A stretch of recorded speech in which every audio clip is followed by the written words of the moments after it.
Now Dan is just using his own intuition. He's seen hotels come down like this in Las Vegas, but he's never repeated these words ever since 9/11. In fact, most of us have never seen Building 7 come down. The third worst structural failure in modern history. Fascinating. Why didn't we know about it? What you're seeing. Let's take another look from the north side.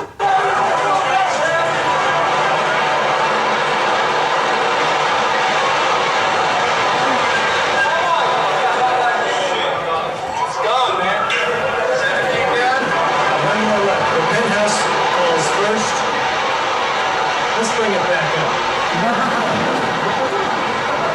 Classic kink in the middle, typical of controlled demolition. Now, let's take a look at NIST's, the National Institute of Standards and Technology, their effort to explain this to us after 7 years. Finally, in November, we have an official story which acknowledges some debris damage from the North Tower, but says it's really not a significant factor in the collapse. Acknowledges that diesel fuel is not part of the collapse. It talks about normal office fires in this area, the last couple of hours of the building's life, around column 79, because the east penthouse actually collapses about 3 seconds before the overall collapse. So they focus on column 79. That's this column here. What we have, even though no steel frame high-rise has ever collapsed due to fire before in history, and remember this one wasn't hit by an airplane, so the fireproofing wasn't knocked off like they say happened in the Twin Towers, which we'll get to. But what they do say is we have this new phenomenon never before seen in office fires. These long span beams, under this incredibly hot fire, push this girder off its seat on column 79, causing this floor to collapse under this floor, under this floor, under this floor. 9 floors collapse, leaving column 79 unbraced for that long. Finally, it buckles, and then what we have is a lateral instability traveling across the inside of the building for several seconds before the overall building comes down. In order for that to happen, we're talking, I'll get to that. So these are the worst fires that we have any evidence for.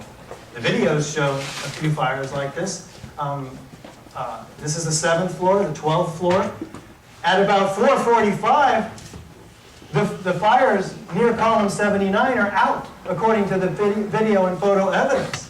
The last couple of hours of the life of the building, there's no roaring fire, as is claimed by NIST up here.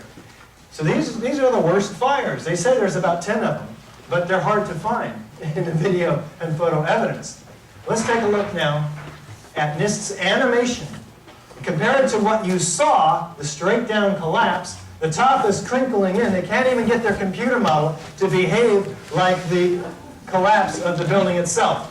There's 400 structural steel connections per second failing, just giving up the ghost, in order to bring this building down in 6.5 seconds. And they won't show us what happens after about 2 or 3 seconds of the overall building collapse. Why? Because obviously, it's about to completely not look like the collapse that happened. They won't even show us the complete collapse. They won't. Now, there's 2 different runs they have, one that includes physical damage, and the other one doesn't. This one is with physical debris damage from the Twin Towers. And you can see there's bulging on one side, and this is the internal collapse around column 79 on this side. And the whole thing's about to tip over is what happens. In fact, here's a blow up. You can see this building is about to just fall over. They won't show it to us. It's indenting, it's bulging, it's doing nothing like what we saw in the videos. That's very important information. They pulled the rug out from under themselves. Now compare this again to what you just saw. Building 7 on the left and a known controlled demolition on the right. Is there any relationship? This is called background research. We weren't given this type of research in the NIST and FEMA reports. How do we get a building to come straight down into its own footprint? We have to remove the columns with these demolition waves. There's 24 core columns in this building.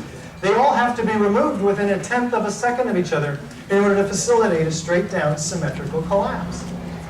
And can fire accomplish that level of precision? Especially the fires you saw the worst evidence for in those photographs. That's a key question.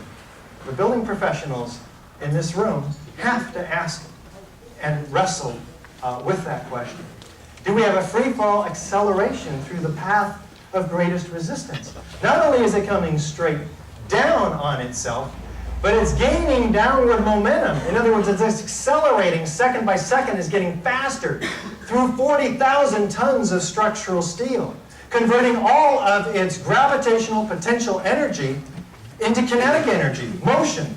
Now, it can't fall at free fall speed and do any other work, like crush steel. It doesn't work.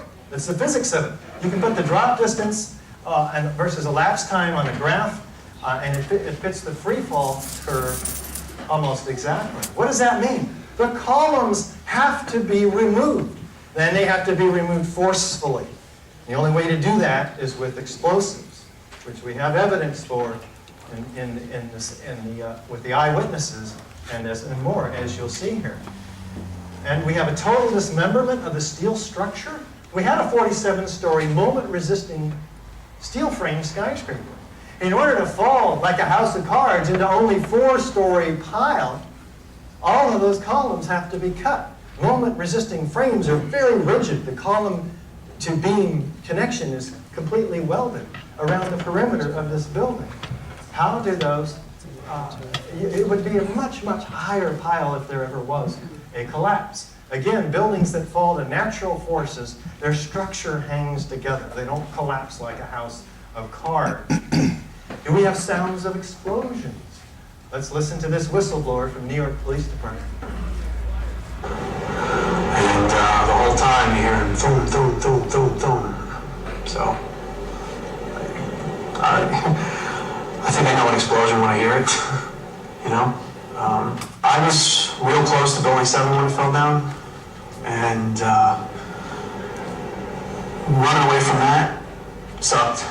That's one of the things I live with all the time, and I don't know, but that didn't sound like just a building falling down to me while I was running away from it. There's a lot of eyewitness testimony down there hearing explosions. I didn't see any reason for that building to fall down the way it did. And a lot of guys should be saying the same thing. Thank you, Craig Bartmer. And Kevin McPadden? He came back over with his hand over the radio, and it sounded like a countdown. And at the last few seconds, he took his hand off, and you heard 3, 2, 1, and he was just saying, "Just run for your life, just run for your life." And then it was like another 2, 3 seconds, you heard explosions, like boom. And it's like a distinct sound. It's not like when in compression, like boom, boom, boom, boom, boom, like floors that were dropping and collapsing.